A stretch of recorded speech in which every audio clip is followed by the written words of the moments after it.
وہ چائے فروش وہ پوری دنیا تے اپنا الو سیدھا کر رہا. ہاں جی وہ چائے فروش اور مودی ہاں جی وہ چائے بیچن والا یہ ایکسفورڈ دا پڑھے ہوا ہے انہوں سمجھ کوئی نہیں آ رہی میں کام کی کرنا. ہاں جی انہوں سمجھ کی تو پڑھیا. اقبال کہندا جہاں بانی سے دشوار تر ہے کار جہاں بھی نہیں.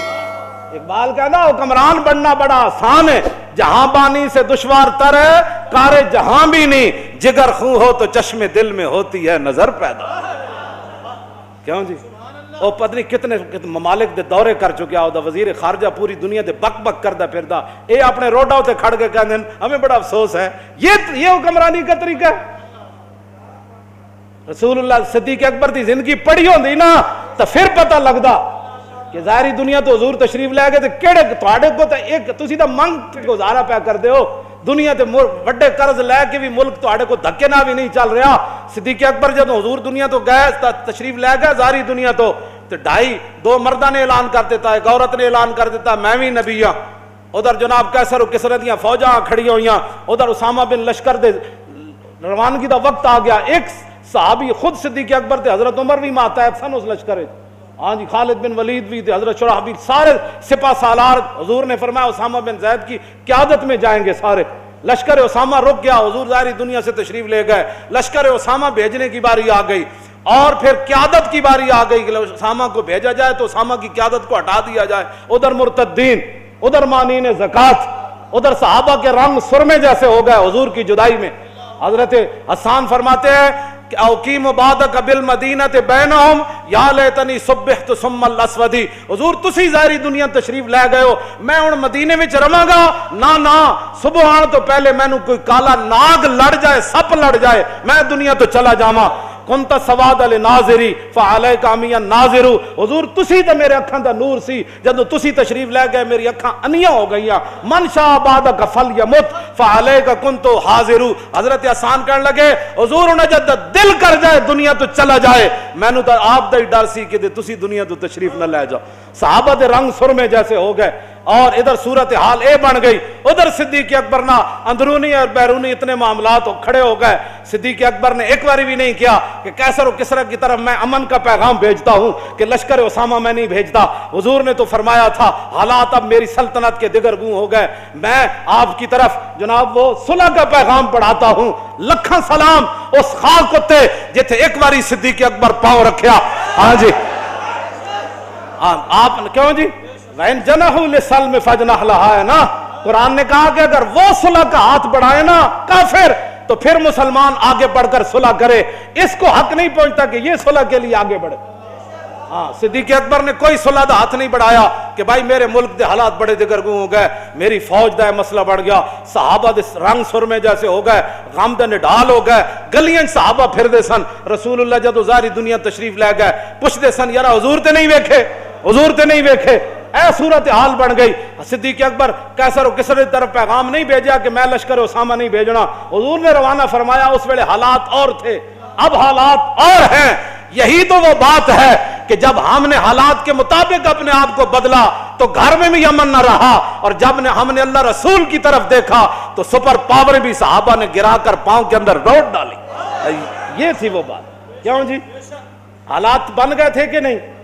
صدیق اکبر نے فرمایا نہیں لشکر اسامہ جائے گا.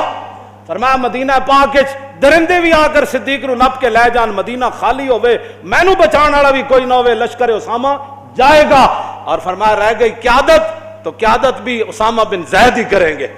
کیوں جی خالد بن ولید بھی تو موجود تھے نا ایڈے بڑے بڑے جرنیل صحابہ. حضرت عمر نے مشورہ دیا فرمایا آپ ان کو معزول کر دیں بڑے بڑے جرنیل ان کی قیادت میں ہیں.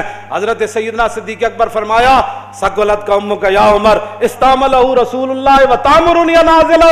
فرمایا عمر کیا بات کرتا ہے جس کو رسول اللہ نے سپہ سالار بنایا صدیق کون ہوتا ہے اس کو معزول کرنے والا. صدیق اکبر ایک باری بھی رات دا رونا رویا. تو میں تازی حدیث پاک تو سنانا چاہتا کہ ساڑی ذلت دی وجہ کیوے. کیوں جی تیرے منہ سے جو بات نکلی وہ ہو کے رہی. وہ زبان جس کو سب کن کی کنجی کہے اس کی نافذ حکومت پہ لاکھوں سالہ. عن ابن عمر قال سمعت رسول اللہ صلی اللہ تعالی علیہ وسلم یقول عبداللہ بن عمر، حضرت عمر کے صاحبزادے فرماتے ہیں میں نے رسول اللہ کو فرماتے ہوئے سنا، یہ ابو داؤد شریف میرے پاس ہے ستہ کی کتاب کتاب البیوع کے اندر امام نے بیع عینہ کے تحت اس حدیث کو نقل فرمایا۔ کیا فرمایا کہ حضور میں نے حضور کو فرماتے ہوئے کیا سنا، توجہ نہ کان کھول کے سننا، پیسہ زیادہ آ جائے گا، پاکستان بچ جائے گا، پیسہ سعودی عرب تے انہوں نے لیٹرینہ بھی سونے دیاں بڑھا دیتیاں، لیکن اسرائیل دا ایک بال نہیں ڈنگا کر سکے، کیوں جی؟ اور اجڑ گیا فلسطینی تے غزہ والے، شام اجڑ گیا، عراق اجڑ گیا، مصر اجڑ گیا، تو پیسے نہ تو حضور نے فرمایا نہیں نہ میری امت بچے گی۔ سنو ذرا حضور نے کیا فرمایا، فرمایا اذا تبایعتم بالعینۃ واخذتم اذناب البقر وردیتم بالزرع وترکتم الجہاد سلط اللہ علیکم ذلا لا ينزع حتى ترجعوا الى دینکم۔ ایدہ ترجمہ سنو، پوری امت مسلمہ تے نظر کرو، کیوں انہاں سے ذلت دی وجہ کیوے؟ حضور نے فرمایا جب تم آپس میں بیع عینہ کرنے لگو، خرید و فروخت۔ بیع عینہ کیا ہے کہ یہ جو چیز ہے میں مولانا کو 10 روپے کی بیچتا ہوں، یہ مولانا کہتے ہیں میں 10 روپے دے دوں گا 1 دسمبر کو، ابھی جناب اکتوبر نہیں گزرا تو میں نے مولانا کو کہا بھائی 10 روپے چاہیے، انہوں نے کہا آپ کا وعدہ تو دسمبر، میں نے کہا مجھے اس بات کا پتہ نہیں ہے، انہوں نے کہا اچھا میں کوشش کرتا ہوں، انہوں نے کہا کہ مجھے تو پیسے نہیں ملے جی، میں پھر ان کو کیا کہتا ہوں کہ یہ 5 روپے کا مجھے واپس دے دو اور 5 روپے میرے آپ پر قرض رہ گئے، اس کو کہتے ہیں بیع عینہ، یہ سود کی ایک قسم ہے۔ حضرت امام محمد جنہوں یہودی ویکھ کے کہندے سن غلام محمد ہو جا تے آقا محمد کے ہو جاؤنے، امام محمد فرماندے سن بیع عینہ سود خوراں نے ایجاد کیتی تے میرے دل اتے کئی پہاڑاں نالوں زیادہ وزن ہے اس بیع عینہ دا، یہ تے سود دی ایک قسم ہے تے جڑے خالص سود کھاندے نو او امام محمد دے دل اتے کیڑا وزن، آپ نے فرمایا کئی پہاڑاں دا وزن جڑا نا وہ میرے دل اتے موجود ہے جنہاں بیع عینہ ایجاد کیتی۔ اے جی بیانہ تہاڈا جی ختم ہو گیا، 10 لاکھ بیانہ، وقت پیسے نہیں دیتے، تو 10 لاکھ ایک بندے دا کیویں کھادا ہے؟ یہ سارے وہ قسمان نہ پیسے کھان دیے جناب طریقے نہ۔ بیع عینہ حضور نے فرمایا جب تم بیع عینہ کرنے لگو واخذتم اذناب البقر وردیتم بالزرع، حضور نے فرمایا تسی بیلاں دیاں دماں پکڑ کے کھیتی باڑی لگ جاؤ، مراد کھانے کمانے لگ جاؤ، اپنی بلڈنگاں اپنے کاروبار ودھانے شروع کر دیو، وترکتم الجہاد، اور فرمایا تم اللہ کی راہ میں جہاد کو ترک کر دو۔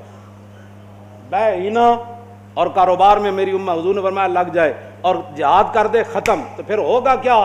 سلط اللہ علیکم ذلن، پھر اللہ تم پر ایسی ذلت مسلط کرے گا، اللہ مسلط کرے گا تمہارے اوپر، ثم لا ینزع، پھر وہ ذلت کبھی بھی ختم نہیں ہوگی۔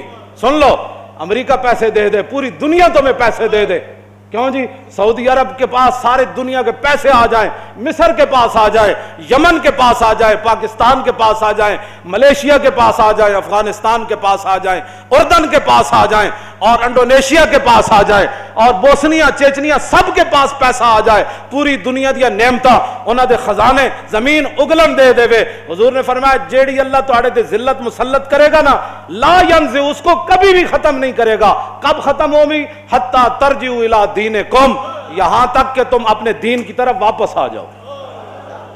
کوئی آنے کے لیے تیار ہے دین کی طرف؟ بتائیں پاکستان میں یا پوری دنیا میں مسلمان دین کی طرف واپس آنا چاہتے ہیں؟ نہیں آنا چاہتے۔ جی یہ کیا کون سا دین ہے روڈ بند کرنا؟ آج تک کوئی نہیں بولے گا نا، کیوں؟ آج تک کوئی نہیں بولے گا، ساڑھے 12 سے سارے مفتی بنے ہوندے ہیں، یہ کون سا دین ہے جی؟ خاکے باہر بنتے ہیں، آپ احتجاج یہاں کرتے ہیں، تو ہن انہاں نوں بھی کہو نا آپ احتجاج یہاں کیوں کر رہے ہیں؟ کشمیر پر حملہ ہوا، جاؤ کنٹرول لائن کراس کر کے احتجاج کرو، جی سانو کہندے ہیں یہ کون سا دین ہے جی؟ میری گاڑی پھنس گئی، آج تک کوئی نہیں کہے گا نا گاڑی پھنس گئی۔ سب ہونڈا گردیاں اسلام کے خلاف، سارے ان کی ذہنیت تیار کی گئی ہے، اور سب جس کو پوچھو مفتی اعظم بنے ہوئے اسلام کے خلاف، کلمہ بھی سیدھا نہیں آتا۔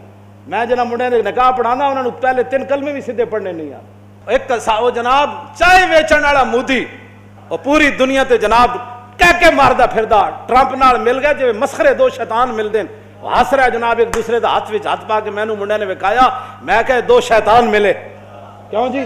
قرآن نے بھی تو انہوں نے شیطان کیا، الذین آمنوا یقاتلون فی سبیل اللہ، کیوں جی؟ مولانا جمعے جی پیچھے پڑھے آتے آج بھی پڑھ دیں گے، الذین آمنوا یقاتلون فی سبیل اللہ، مومن وہ ہیں جو اللہ کے راستے میں لڑتے ہیں، والذین کفروا یقاتلون فی سبیل الطاغوت، فرمایا کافر جو ہے وہ شیطان کے راستے میں لڑتے ہیں. اور فقاتلوا اولیاء الشیطان، اللہ نے مسلمانوں کو قیامت تک حکم دیا اے شیطان دے یاراں نو وڈ کے رکھ دو. فقاتلوا اے یارن سارے شیطان دے، اولیاء ولی کی جمع، کیوں جی؟ فقاتلوا اولیاء الشیطان، فرمایا اے سارے شیطان دے یارن تے تسی شیطان دے یاراں نو قتل کرو. ان قید الشیطان کان ضعیفا، فرمایا تسی اللہ واسطے لڑو، اے شیطان واسطے لڑن. تسی شیطان دے یاراں نو قتل کرنا ہے تو پھر وہ بڑا اسلحہ لے کے آ جان، فوجاں لے کے آ جان، پورا کفر کٹھا ہو جائے تو پھر کی ہوئے گا؟ ان قید الشیطان کان ضعیفا. کافر شیطان دیاں جتنیاں بھی چالان تے مکر و فریبن اللہ رب العالمین انہیں تارے عنکبوت کی طرح ختم کر دے. تارے عنکبوت بھی انہوں سمجھانا پینا ہے، مکڑی دا جالا نہیں ہوندا. انہو حن البیوت لبیت العنکبوت، اللہ نے فرمایا ساری دنیا میں جو جڑے گھر بن دے نا سارا تو کمزور ترین گھر جڑا وہ مکڑی دا گھر ہے، جاڑا. اے جاڑا کیوں جی؟ انہوں مکھی بھی توڑ کے نکل جاندی، مکھی دو باری اڈے تو جناب وچ سوراخ بنا کے نکل جاندی. اللہ نے فرمایا کہ اے جڑا شیطان، اے جڑے شیطان دے یارن، انہاں دے جتنے بھی مکر و فریبن، لیکن اس کے لیے پہلی شرط ہے کہ اللہ رسول پر بندے کو یقین تو ہو نا. تسی تو اسلام دا نام نہیں لین دے، اعلان کرو نا جہاد دا.